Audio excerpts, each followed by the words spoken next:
Aya masanamu muriko murabona ni amasanamu y'intambara z'uno musi.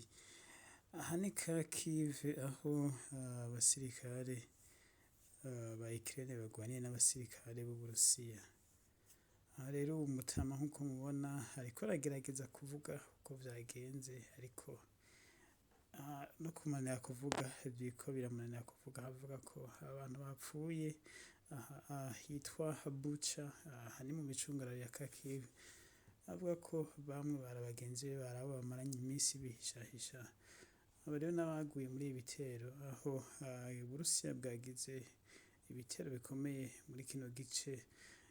Ariko rero nubwo hagize bino bitero, igisirikare zino ngabo za Ukraine zivuga ko abagwanyi b'Abarusiya bahavuye barahava bagenda bahunga, aho bagiye mu bindi bice, bavuye n'ubundi muri kino gice. Ndetse perezida wa Ukraine Zelensky nawe yongeye gutabaza, aho atabaza amakungu ngo yongere amuronse ibigwanisho, aho avuga ko n'ubu urugamba rugikomeye, intambara zikiri zose.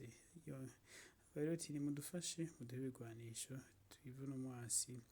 Aha rero ni ku kibuga c'indege, murabona uko ibitero vyashegeshe kuri uyu mutegetsi w'igisirikare. Aravuga ngo nubwo bongeye bagatera ngo twabirukanye, ngo bahunze bagiye mu micungararo y'ahandi, kandi ngo turabandanya n'ubundi gucungera kino gice.